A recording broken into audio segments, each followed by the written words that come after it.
ರೇಣುಕಾಂಬ ದೇವಿ ಜ್ಯೋತಿಷಾಲಯ, Pandit N S Bhat, ವಿಳಾಸ city ಟಾಕಿ circle, Sharanabasaveshwara ಆಸ್ಪತ್ರೆ ಎದುರು, ರಾಯಚೂರು. ದೂರದ ಊರಿನವರಿಗೆ ಫೋನ್ನ ಮೂಲಕ ಪರಿಹಾರ ತಿಳಿಸುತ್ತಾರೆ. ನುಡಿದಂತೆ ನಡೆಯುವವರು. ಅಸಾಧ್ಯವಾದದ್ದು ಇಲ್ಲಿ ಸಾಧ್ಯ. ಸಮಸ್ಯೆ ನಿಮ್ಮದು, ಪರಿಹಾರ ನಮ್ಮದು. ನಮಸ್ಕಾರ, ನೀವು ನೋಡ್ತಿದ್ದೀರಾ ಮೆಗಾನಿಸ್. ಮೊದಲಿಗೆ ಹೆಡ್ಲೈನ್ಸ್. ನಗರದ ಒಪೆಕ್ ಆಸ್ಪತ್ರೆ ಬಳಿ ಟೀನ್ ಶೆಡ್ ಅಂಗಡಿಗಳ ತೆರವು ಕಾರ್ಯಾಚರಣೆ ತಡೆ, ಪಾಲಿಕೆ ಮಾಜಿ ಸದಸ್ಯನಿಂದ ವಿರೋಧ. ಭಗವಾನ್ ಮಹಾವೀರ ಜಯಂತಿ ಅಂಗವಾಗಿ ಮೆರವಣಿಗೆ, ಅಭಿಷೇಕ ತೊಟ್ಟಿಲು ಸೇವೆ. ವಿವಾಹಿತ ಮಹಿಳೆ ಸಾವು, ಕೊಲೆ ಶಂಕೆ. ಜಂಗಮರಹಳ್ಳಿ ಕ್ರಾಸ್ ಬಳಿ 600 ಚೀಲ ಅನ್ನಭಾಗ್ಯ ಅಕ್ಕಿ ವಶ, ಆಕ್ರಮದ ಶಂಕೆ. ನ್ಯಾಯಬೆಲೆ ಅಂಗಡಿಯಿಂದ ಪಡೆದ ಅನ್ನಭಾಗ್ಯ ಅಕ್ಕಿ ಖರೀದಿ ಆಹಾರ ಇಲಾಖೆಗಳ ದಾಳಿ. ನಗರದ ಒಪೆಕ್ ಆಸ್ಪತ್ರೆ ಬಳಿ ಅನಧಿಕೃತವಾಗಿ ಹಾಕಲಾಗಿರುವ ಡಬ್ಬಿ ಅಂಗಡಿಗಳ ತೆರವುಗೊಳಿಸಲು ಹೋದ ಮಹಾನಗರ ಪಾಲಿಕೆ ಸಿಬ್ಬಂದಿಗಳನ್ನು ತಡೆದು ಕಾಮಗಾರಿ ಸ್ಥಗಿತಗೊಳಿಸುವ ಪಾಲಿಕೆ ಮಾಜಿ ಸದಸ್ಯ ನರಸರೆಡ್ಡಿ ಅಡ್ಡಿಪಡಿಸಿರುವ ಘಟನೆ ಜರುಗಿದೆ.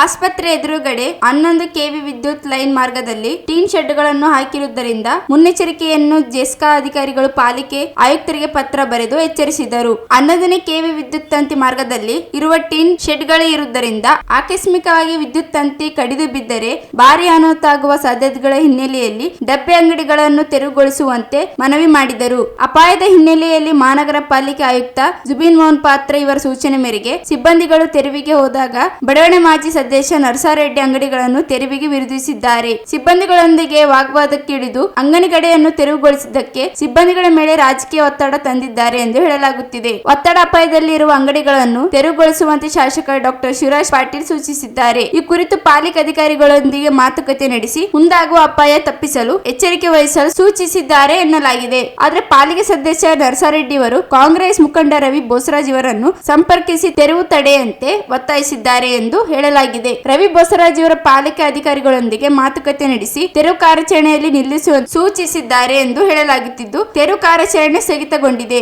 ಅಕ್ರಮವಾಗಿ ಹಾಕಲಾಗಿರುವ ಅಂಗಡಿಗಳಿಂದ ವಿದ್ಯುತ್ ಅವಘಡ ಸಂಭವಿಸಿದರೆ ಯಾರು ಹೊಣೆ ಎಂಬ ಪ್ರಶ್ನೆ ಎದುರಾಗಿದೆ. ಅಭಿವೃದ್ಧಿ ವಿಷಯದಲ್ಲಿ ರಾಜಕೀಯ ಹಸ್ತಕ್ಷೇಪದಿಂದಾಗಿ ಪಾಲಿಕೆ ಅಧಿಕಾರಿಗಳು ಕೆಲಸ ಮಾಡದೇ ಆಗದೆ ಇರುವ ಸ್ಥಿತಿ ನಿರ್ಮಾಣವಾಗಿದೆ. ಅನಧಿಕೃತವಾಗಿ ಹಾಕಲಾಗಿರುವ ಅಂಗಡಿಗಳನ್ನು ತೆರವುಗೊಳಿಸುವ ರಾಜಕೀಯ ಹಸ್ತಕ್ಷೇಪದಿಂದಾಗಿ ಪಾಲಿಕೆ ಸಿಬ್ಬಂದಿಗಳು ಯಾರು ಮಾತನ್ನು ಕೇಳಬೇಕೆನ್ನುವುದು ಪ್ರಶ್ನೆಯಾಗಿ ಬಂದ ದಾರಿಗೆ ಸುಂಕವಿಲ್ಲೆಂಬಂತೆ ಮಾಡಿದ್ದಾರೆ.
ಭಗವಾನ್ ಮಹಾವೀರ ಜಯಂತಿ ಅಂಗವಾಗಿ ದಿಗಂಬರ್ ಜೈನ್ ಮಂದಿರದಿಂದ ಮೆರವಣಿಗೆ ನಡೆಸಲಾಯಿತು. ಪೂರ್ಣ ಕುಂಭಮೇಳದೊಂದಿಗೆ ಮಹಿಳೆಯರು ನಗರದ ತೀನ್ ಕಂದಿಲ್, ಬಟ್ಟೆ ಬಜಾರ್, ಮಾಯವೀರ ವೃತ್ತದಿಂದ ಸೂಪರ್ ಮಾರ್ಕೆಟ್ ಮೂಲಕ ದಿಗಂಬರ್ ಜೈನ್ ಮಂದಿರಕ್ಕೆ ಆಗಮಿಸಲಾಯಿತು. ಮಹಾವೀರ ಸಂದೇಶದ ಬದುಕಲು ಬಿಡಿ ಸಾರುತ್ತ ಮೆರವಣಿಗೆ ನಡೆಸಲಾಯಿತು. ಜಯಂತಿ ಅಂಗವಾಗಿ ಪಂಚಾಮೃತ ಅಭಿಷೇಕ, ತೊಟ್ಟಿಲು ಸೇವೆ ಸೇರಿ ಅನೇಕ ಪೂಜಾ ಕಾರ್ಯಕ್ರಮಗಳು ನಡೆದವು.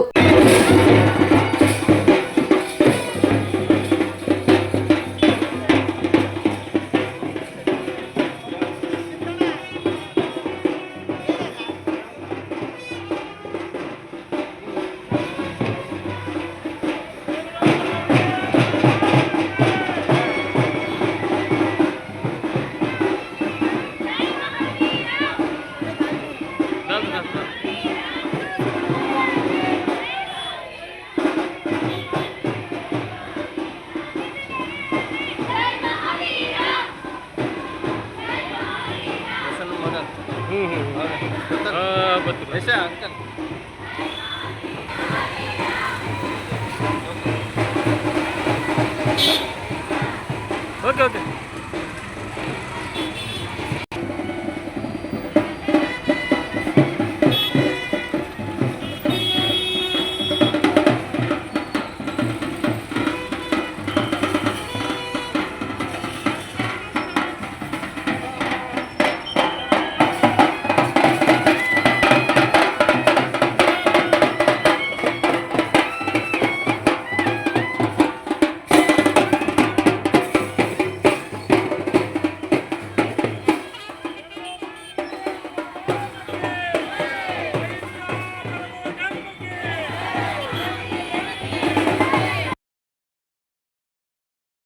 ಧರ್ಮ ಬಂಧುಗಳಲ್ಲಿ ವಿನಂತಿಸುವುದೇನೆಂದರೆ, ಇವತ್ತಿನ ದಿವಸ ಭಗವಾನ್ ಮಹಾವೀರ್ 24ನೇ ತೀರ್ಥಂಕರ, ನಮ್ಮ ಜೈನ ಧರ್ಮದ 24ನೇ ತೀರ್ಥಂಕರಾಗಿರ್ತಕ್ಕಂಥ ಶ್ರೀಯುತ ಭಗವಾನ್ ಮಹಾವೀರ್ ತೀರ್ಥಂಕರ ಜನ್ಮ ಜಯಂತಿ 2625ನೇ ಜನ್ಮ ಜಯಂತಿಯನ್ನು ಇವತ್ತು ವಿಶ್ವಾದ್ಯಂತ ನಾವು ಆಚರಿಸ್ತಾ ಇದ್ದೀವಿ. ಸೊ ಮಹಾವೀರ್ ಭಗವಾನರ ಮೇನ್ ಸಂದೇಶ ಏನಪ್ಪ ಅಂತಂದರೆ, ಜಿಯೋ ಅವ್ರ ಜೀನೇದು, ಪ್ರತಿಯೊಂದು ಜೀವಿಗೂ ಕೂಡ, ಯಾವುದೇ ಜೀವಿಗೂ ಕೂಡ ಹಿಂಸೆ ಆಗಬಾರ್ದು ಮತ್ತು ಸಂಯಮದಿಂದ ಇರಬೇಕು. ನಾವು ಯಾವುದೇ ಕಾರಣಕ್ಕೂ ನಾವು ವಿಚಲಿತರಾಗಬಾರದು. ಜಿಯೋ ಅವ್ರ ಬದುಕು ಮತ್ತು ಬದುಕಲು ಬಿಡು ಎಂಬ ಒಂದು ಸಂದೇಶದೊಂದಿಗೆ ಜಗತ್ತನ್ನು ಬೆಳಗಿರ್ತಕ್ಕಂಥ ವ್ಯಕ್ತಿ ಮತ್ತು ದಿವ್ಯಶಕ್ತಿ 24ನೇ ತೀರ್ಥಂಕರ ಮಹಾವೀರ ತೀರ್ಥಂಕರ ಇವತ್ತು ಜನ್ಮ ವಿಶ್ವದಾದ್ಯಂತ ಅತಿ ವಿಜೃಂಭಣೆಯಿಂದ ನಾವು ಆಚರಿಸ್ತಾ ಇದ್ದೀವಿ. ಸೊ ಇವತ್ತಿನ ದಿವಸ ಏನಪ್ಪ ಅಂತಂದರೆ, ವಿಶ್ವದಲ್ಲಿ ಎಲ್ಲೂ ಕೂಡ ಹಿಂಸೆ ಆಗಬಾರ್ದು, ಎಲ್ಲ ಮಾಂಸದ ಅಂಗಡಿಗಳನ್ನು ಬಂದ್ ಮಾಡಲು ವಿನಂತಿಸಲಾಗಿದೆ. ಸೊ ಈ ರೀತಿಯಾಗಿ ನಾವು ಯಾವುದೇ ಒಬ್ಬ ಸಣ್ಣ ಒಂದು ಜೀವಿಗೆ, ಒಂದು ಪಕ್ಷಿ, ಒಂದು ಇರುವೆ ಕೂಡ ಹಾನಿ ಆಗಬಾರ್ದು ಅಂತೇಳಿ ಅವರ ಸಂದೇಶವನ್ನು ಬರೀ ಹೇಳೋದಷ್ಟೇ ಅಲ್ಲ, ನಾವು ಜೈನ ಧರ್ಮದವರಾಗಿ ಅದನ್ನು ಪಾಲನೆ ಮಾಡ್ತಾ ವಿಶ್ವದ ಶಾಂತಿಗಾಗಿ ಸದಾ ಬಯಸ್ತಕ್ಕಂಥ ಯಾವುದಾದ್ರೂ ಒಂದು ಧರ್ಮ ಇದ್ದರೆ ಅದು ಜೈನ ಧರ್ಮ. ವಿಶ್ವದಲ್ಲಿ ನಾವು ಪ್ರತಿದಿನ ಶಾಂತಿ ಮಂತ್ರ ಮಾಡ್ತೀವಿ. ಆ ಶಾಂತಿ ಮಂತ್ರದಲ್ಲಿ ಏನಪ್ಪ ಅಂತಂದರೆ, ಪ್ರತಿಯೊಂದು ಜೀವಿಯೂ ಕೂಡ ಸುಖ, ಶಾಂತಿ, ಸಮೃದ್ಧಿಯಿಂದಿರಲಿ. ಪ್ರತಿಯೊಂದು ಗ್ರಾಮ, ನಗರ, ಕೇಟ, ಕರ್ವಟ, ಮಠಂಬ, ಪತ್ತಣಗಳಲ್ಲಿರ್ತಕ್ಕಂಥ ವಿಶ್ವದಲ್ಲಿರ್ತಕ್ಕಂಥ ಎಲ್ಲ ಜೀವಿಗಳು ಕೂಡ ಒಳ್ಳೆಯದಾಗಲಿ, ಎಲ್ಲ ಜೀವಿಗಳಿಗೆ ಸುಖ ಸಂತೋಷದಿಂದ ಇರಲಿ ಅಂತ ಬಯಸ್ತಕ್ಕಂಥ ಯಾವುದಾದ್ರೂ ಒಂದು ಧರ್ಮ ಇದ್ದರೆ ಅದು ಜೈನ ಧರ್ಮ. ಸೊ ನಾವು ವಿಶ್ವದ ಒಂದು ಒಳಿತಿಗಾಗಿ ಸದಾ ಬೆಳೆಸ್ತೀವಿ. ಬೇರೆ ಧರ್ಮಗಳೆಲ್ಲ ಕೇವಲ ನನಗಾಗಲಿ, ನನ್ನ ಕುಟುಂಬಕ್ಕಾಗಲಿ ಅಂತ ಬಯಸ್ತಾರೆ. ಆದರೆ ನಾವು ವಿಶ್ವಶಾಂತಿಗಾಗಿ, ವಿಶ್ವಶಾಂತಿ ಸದಾ ನಾವು ಭಾರತ ವಿಶ್ವದ ಗುರುವಾಗಬೇಕಂತ ಏನು ನಮ್ಮ ಪರಿಕಲ್ಪನೆ ಇದೆ, ಇದು ಇವತ್ತು ನಿನ್ನೆದಲ್ಲ, ಇದು ಸಾವಿರಾರು ವರ್ಷಗಳ ಹಿಂದನೇ ನಾವು ವಿಶ್ವದ ಗುರುಗಳಾಗಿದ್ದೇವೆ. ಆದರೆ ಸುಮಾರು ಒಂದು ಎಷ್ಟೇ ದೇಶದಲ್ಲಿ, ವಿದೇಶಗಳಲ್ಲಿ, ಜಗತ್ತಿನಲ್ಲಿ ನಮ್ಮ ದೇಶವನ್ನು ಹಿಂದಿಕ್ಕಬೇಕನ್ನೋ ಹುನ್ನಾರಗಳು ನಡೆದರೂ ಕೂಡ ಅದು ಹಿಂದೆ ಆಗಲಿಕ್ಕೆ ಸಾಧ್ಯ ಇಲ್ಲ. ನಾವು ಪ್ರತಿ ಹೆಜ್ಜೆಯಲ್ಲಿ ಇದ್ದೀವಿ. ಇದಕ್ಕೆ ಕಾರಣ ಏನಪ್ಪ ಅಂದರೆ, ಜಿಯೋ ಅವ್ರ ಜೀನೇದು, ಬದುಕು ಮತ್ತು ಬದುಕಲು ಬಿಡು, ಸಂಯಮದಿಂದಿರಬೇಕು.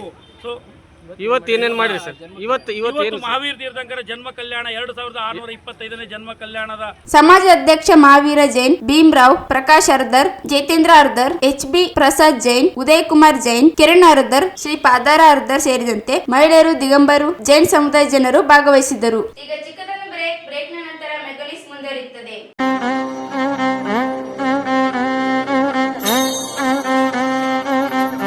ಮಾರಿಕಾಂಬಾ ದೇವಿ ಜ್ಯೋತಿಷಾಲಯ, ಪಂಡಿತ್ NS ಭಟ್, ವಿಳಾಸ ಸಿಟಿ ಟಾಕೀಸ್ ಸರ್ಕಲ್, ಶರಣಬಸವೇಶ್ವರ ಆಸ್ಪತ್ರೆ ಎದುರು, ರಾಯಚೂರು. ದೂರದ ಊರಿನವರಿಗೆ ಫೋನ್ನ ಮೂಲಕ ಪರಿಹಾರ ತಿಳಿಸುತ್ತಾರೆ. ನುಡಿದಂತೆ ನಡೆಯುವವರು, ಅಸಾಧ್ಯವಾದದ್ದು ಇಲ್ಲಿ ಸಾಧ್ಯ. ಸಮಸ್ಯೆ ನಿಮ್ಮದು, ಪರಿಹಾರ ನಮ್ಮದು. ಸ್ತ್ರೀ ಪುರುಷ ವಶೀಕರಣ ಸ್ಪೆಷಲಿಸ್ಟ್. ನಿಮ್ಮ ಜೀವನದ ಸಮಸ್ಯೆಗಳಾದ ವಿದ್ಯಾಭ್ಯಾಸದಲ್ಲಿ ತೊಂದರೆ, ಸಾಲಬಾಧೆ, ವ್ಯಾಪಾರದಲ್ಲಿ ತೊಂದರೆ, ವಿವಾಹ ಅಡೆತಡೆ, ಆರೋಗ್ಯದಲ್ಲಿ ತೊಂದರೆ, ಶತ್ರುಗಳ ಕಿರಿಕಿರಿ, ಮಾಟ ಮಂತ್ರ, ಸ್ತ್ರೀ ಪುರುಷ ವಶೀಕರಣ, ಮನೆಯಲ್ಲಿ ಅಶಾಂತಿ, ಇಷ್ಟಪಟ್ಟವರು ನಿಮ್ಮಂತಾಗಲು, ಅತ್ತೆ ಸೊಸೆ ಕಿರಿಕಿರಿ, ಗಂಡ ಹೆಂಡತಿ ಸಮಸ್ಯೆ, ಇನ್ನು ಎಲ್ಲೂ ಹೇಳಿಕೊಳ್ಳಲಾಗದಂತಹ ನಿಮ್ಮ ನಿಗೂಢ ಸಮಸ್ಯೆಗಳಿಗೆ ಶಾಶ್ವತ ಪರಿಹಾರ ಶತಸಿದ್ಧ. 3 ದಿನದಲ್ಲಿ ಶಾಶ್ವತ ಪರಿಹಾರ ಶತಸಿದ್ಧ. ಮಕ್ಕಳ ವಿದ್ಯಾಭ್ಯಾಸಕ್ಕಾಗಿ ಸರಸ್ವತಿ ಯಂತ್ರ, ಮಾಂಗಲ್ಯ ಭಾಗ್ಯಕ್ಕಾಗಿ ಸ್ವಯಂವರ ಕವಚ, ಧನ ಪ್ರಾಪ್ತಿಗೆ ಸ್ತ್ರೀಲಕ್ಷ್ಮಿ ಕವಚ, ವಾಸ್ತು ದೋಷ ನಿವಾರಣೆಗೆ ಅಷ್ಟದರಿದ್ರ ನಿವಾರಣಾ ಕವಚ.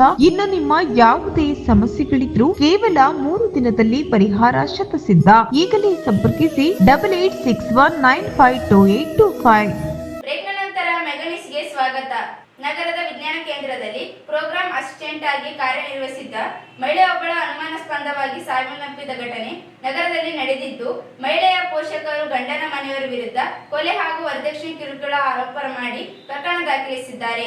ನಗರದ ಐಬಿ ರಸ್ತೆ ನಿವಾಸಿ ವಿದ್ಯಾ ಅಲಿಯಾಸ್ ಸುದೀಕ್ಷಾ 30 ಮೃತ ಮಹಿಳೆಯಾಗಿದ್ದು, ಕಳೆದ 3 ವರ್ಷಗಳ ಹಿಂದೆ ಮಂಜುನಾಥ್ ಎಂಬಾತನೊಂದಿಗೆ ವಿವಾಹವಾಗಿದ್ದ ವಿದ್ಯಾ ಮದುವೆಗಾಗಿ 4 ತಿಂಗಳ ಬಳಿಕ ತವರು ಮನೆಯವರ ಮುಂದೆ ತನಗೆ ಗಂಡನ ಮನೆಯಲ್ಲಿ ಕಿರುಕುಳ ನೀಡಲಾಗುತ್ತಿದೆ, ದೈಹಿಕ ಹಲ್ಲೆಯಲ್ಲೂ ಮಾಡುತ್ತಿದ್ದಾರೆ ಎಂದು ಹೇಳಿದ್ದು, ನಂತರ ವರದಕ್ಷಿಣೆ ವಿಚಾರವಾಗಿ ಎಂಆರ್ ಆಗಿ ಕೆಲಸ ಮಾಡುತ್ತಿದ್ದ ಗಂಡ ಮಂಜುನಾಥ ಸ್ವಾಮಿ ಹಾಗೂ ಅತ್ತೆ ಕವಿತೆ ಎಂಬುವರು ದಿನನಿತ್ಯ ಕಿರುಕುಳ ನೀಡುತ್ತಿದ್ದಾರೆ ಎಂದು ತಿಳಿಸಿದ್ದರು. ನಂತರ ಭಾನುವಾರ ಮಧ್ಯಾಹ್ನ ಮಹಿಳೆ ತಂದೆ ವಿಜ್ಞಾನ ಕ್ಷೇತ್ರಕ್ಕೆ ಹೋಗಿ ಭೇಟಿಯಾಗಿ ಬಂದಿದ್ದು, ಸಂಜೆ 7:30ಕ್ಕೆ ಮಹಿಳೆ ಗಂಡ ಮಂಜುನಾಥ ಹಾಗೂ ಅತ್ತೆ ಕವಿತೆ ಸೇರಿ ವರದಕ್ಷಿಣೆ ವಿಚಾರವಾಗಿ ಮಹಿಳೆಯನ್ನು ಕತ್ತು ಹಿಸುಕಿ ಕೊಲೆ ಮಾಡಿ ನಂತರ ಮಹಿಳೆ ತಂದೆಗೆ ಕರೆ ಮಾಡಿ ನಿಮ್ಮ ಮಗಳು ಆತ್ಮಹತ್ಯೆ ಮಾಡಿಕೊಂಡಾಳೆ ಎಂದು ಸುಳ್ಳು ಹೇಳಿದ್ದಾರೆ ಎಂದು ಮಹಿಳೆ ತಂದೆ ಮೃತಾಂಜನೇಯ ಸ್ವಾಮಿ ನಗರದ ಪಶ್ಚಿಮ ಪೊಲೀಸ್ ಠಾಣೆಯಲ್ಲಿ ಪ್ರಕರಣ ದಾಖಲಿಸಿದ್ದಾರೆ. ಪ್ರಕರಣ ದಾಖಲಿಸಿಕೊಂಡ ಪೊಲೀಸರು ತನಿಖೆ ಕೈಗೊಂಡಿದ್ದಾರೆ. ಮಹಿಳೆ ಮೃತದೇಹವನ್ನು ಮರಣೋತ್ತರ ಪರೀಕ್ಷೆಗೆ ರಿಮ್ಸ್ಗೆ ಕಳಿಸಲಾಗಿದ್ದು, ಘಟನಾ ಸ್ಥಳಕ್ಕೆ ಡಿವೈಎಸ್ಪಿ ಶಾಂತವೀರ, ಗ್ರೇಡ್ 2 ತಹಸೀಲ್ದಾರ್ ಪರಶುರಾಮ ಸೇರಿದಂತೆ ಇತರೆ ಅಧಿಕಾರಿಗಳು ಭೇಟಿ ನೀಡಿ ಪರಿಶೀಲನೆ ನಡೆಸಿದ್ದಾರೆ. ರಿಮ್ಸ್ ಶವಗಾರಾದ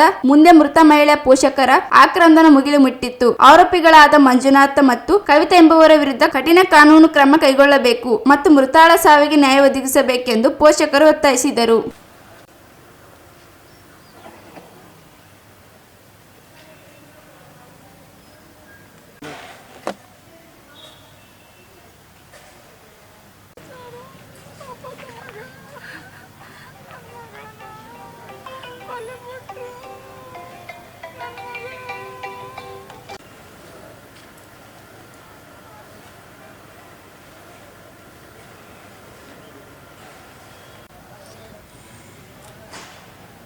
ಫೋನ್ ಮಾಡ್ಯಾರ ನಿಮ್ಮ ಮಗಳು 7:30ಗೆ ನಿನ್ನ ಮಗಳು ನನ್ನ ಮಗಳ ಹುಟ್ಟು ಹೋಗ್ಯಾಳ ಅಂತ ಫೋನ್ ಮಾಡ್ಯಾರ.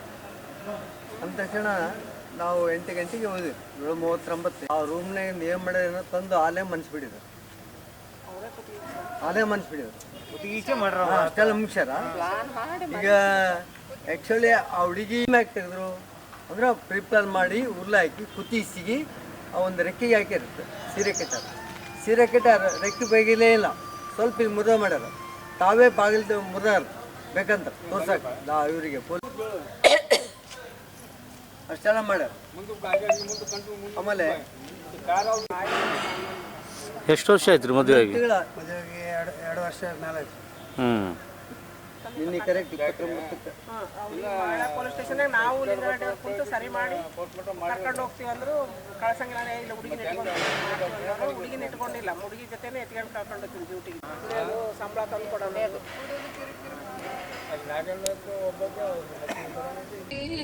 ಕುಡ್ದು ಟಾರ್ಚರ್ ಕೊಟ್ಟಾನ. ನಿಮ್ಮ ಸಾಲ ಆಯ್ತು, ನಿಮ್ಮವ್ರು ಏನು ವರದಕ್ಷಿಣೆ ಕೊಟ್ಟಿಲ್ಲ, ನಮ್ಗೂ ಏನು ಕೊಟ್ಟಿಲ್ಲ, ನಮ್ಮ ವರದಕ್ಷಿಣೆ ಕೊಟ್ಟಿಲ್ಲ ನೀವು. ನನಗೆ ಸಾಲ ಆಯಿತು, ಕುಡ್ದು ಟಾರ್ಚರ್ ಕೊಟ್ಟಾನ ವಾರದಾಗೆ. ಆ ಹುಡುಗಿ ನಮ್ಗೆ ಹೇಳ್ಕೊಂಡಿಲ್ಲ. ನಮ್ಮ ಮನೆಯವ್ರಿಗೆ ಹಾರ್ಟ್ ಪ್ರಾಬ್ಲಮ್ಮು, ಹೇಳ್ಕೊಂಡ್ರೆ ಭಯ ಬಿಡ್ತಾನಂತೇಳಿ 3 ತಿಂಗಳ ಮುಚ್ಚಿಟ್ಟ. 3 ತಿಂಗಳಾದ್ಮೇಲೆ ಮಕ್ಕಳಾಗಿಲ್ಲ ಅಂತ ಕಿರಿಕಿರಿ ಕೊಟ್ಟರು. 3 ತಿಂಗಳದಾಗೆ ಮತ್ತೆ ದವಾಖಾನೆ ತೋರ್ಸ್ಕೊಂಡ್ರು. ದವಾಖಾನೆ ತೋರ್ಸ್ಕೊಂಡ್ಮೇಲೆ ನಿಂತ್ರು ಟಾರ್ಚರ್ ಕೊಡಕತ್ತಿದ್ರು.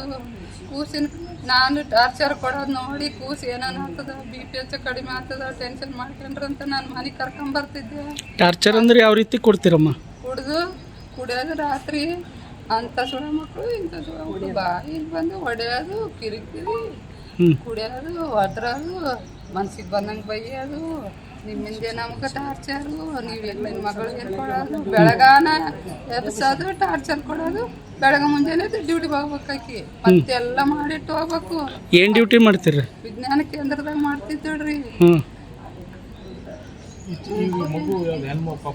ಹೆಣ್ಣು ಮಗು ರೀ, ಅದು ಈ ವರ್ಷದಿಂದ ಆದ್ರಿ. ಡೆಲಿವರಿ ಆದ್ರೂ ಬರ್ಲಿಲ್ರಿ. ಡೆಲಿವರಿ ಆದ ಅರ್ಧ ತಾಸಿಗೆ ಬರ್ತಾನ್ರಿ. ಬೆಳಗಾನ ತಾಯಿ ಮಗಳು ಹೋಗಿ ಅಡ್ಮಿಟ್ ಆಗಿವ್ರಿ. ಮುಂಜಾನೆ ಬಂದು ಹೋದವನು ಆ ಕಡೆ ರೀ. ಮತ್ತೆ ತೊಟ್ಲಾಗ ಇಟ್ಟಿವ್ರಿ. ತೊಟ್ಲಾಗ ಬಂದ್ರು. ತೊಟ್ಲ ಹಾಕಿದಾಗ ತಾಯಿ ಬೇಕಂತ ಲೇಟಾಗಿ ಬಂದು ಇವ್ರು ನಾವು ಬರಾಟಿಗೆ ಮಾಡ್ಯಾರ ನಡಿ ಮಂದಿ ಅಂತ ಅವನಿಗೆ ಕರ್ಕೊಂಡು ಬಂದವ್ರಿಗೆಲ್ಲ ಕರ್ಕೊಂಡು ನಡ್ರಿ ಅಂತ ಹೇಳಿ ಪೇಮೆಂಟ್ ಕೊಡಬೇಕು. ಇಲ್ಲ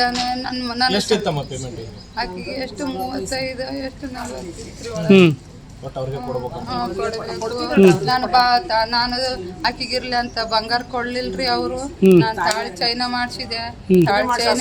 ತಾಳಿ ಚೈನ ಕಟ್ಟತ್ತಿದ್ಲರಿ ಆಕಿ. ಹೆಂಗ ಮಾಡಿದ್ರಿ ನನ್ನ ಮಗ, ನಾವ್ ಕೇಳಾರ್ದ ಹೆಂಗ್ ಮಾಡಿದ್ರಿ ಅಂತ ಹೇಳಿ ಟಾರ್ಚರ್ ರೀ, ದಿನ ಟಾರ್ಚರ್. ವರದಕ್ಷಿಣೆ ಕೊಟ್ಟಿವ್ರಿ, ಬಂಗಾರ ಕೊಟ್ಟಿವಿ, ಬೆಳ್ಳಿ ಕೊಟ್ಟಿವಿ, 5 ತೊಲೆ ಬಂಗಾರ ಕೊಟ್ಟಿವಿ, ಅರ್ಧ ಕೆಜಿ ಬೆಳ್ಳಿ ಕೊಟ್ಟಿವಿ. ಇಷ್ಟೆಲ್ಲ ಕೊಟ್ಟರು ಟಾರ್ಚರ್ ಮಾಡ್ತೀನಮ್ಮ. MR ಮಾಡ್ತಿದ್ದೀನ್ರಿ, ನನಗೊಡದನ್ರಿ. ಎಲ್ಲರೂ ಪೊಲೀಸ್ ಸ್ಟೇಷನ್. ಬಡವರ ಹಸಿವು ನೀಗಿಸಬೇಕಾದ ಪಂಡಿತರಕ್ಕಿ ಕಳ್ಳಸಂತೆಯ ಪಾಲಾಗುತ್ತಿರುವುದು ಮತ್ತೆ ಸಾಬೀತಾಗಿದೆ.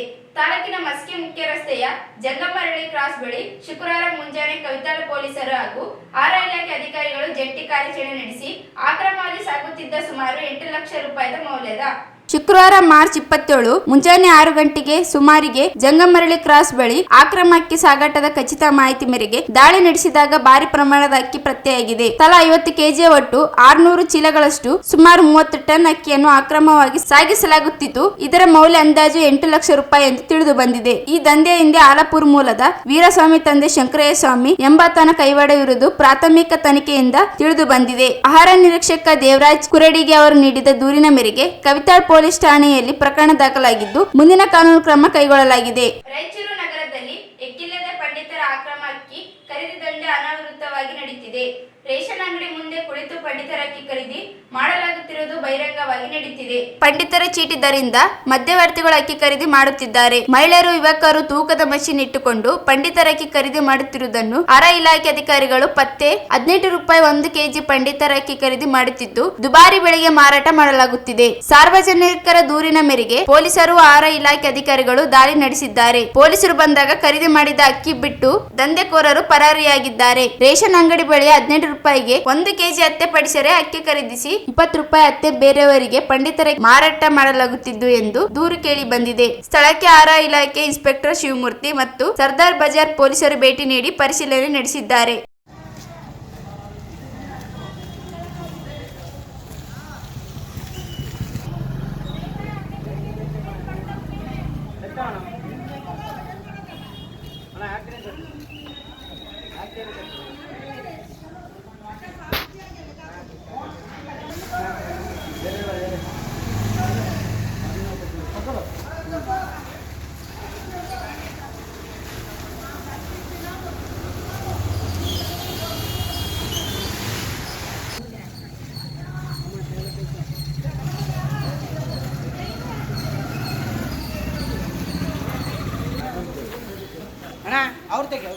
ತೆಗಿತೀನಿ, ಎಲ್ಲರೂ ತೆಗಿತೀನಿ, ಟೆನ್ಷನ್ ತಗೋಬೇಡ. ಮುಟ್ಟುವದ್ದು ಅಣ್ಣ ಇರ್ಲಣ್ಣ.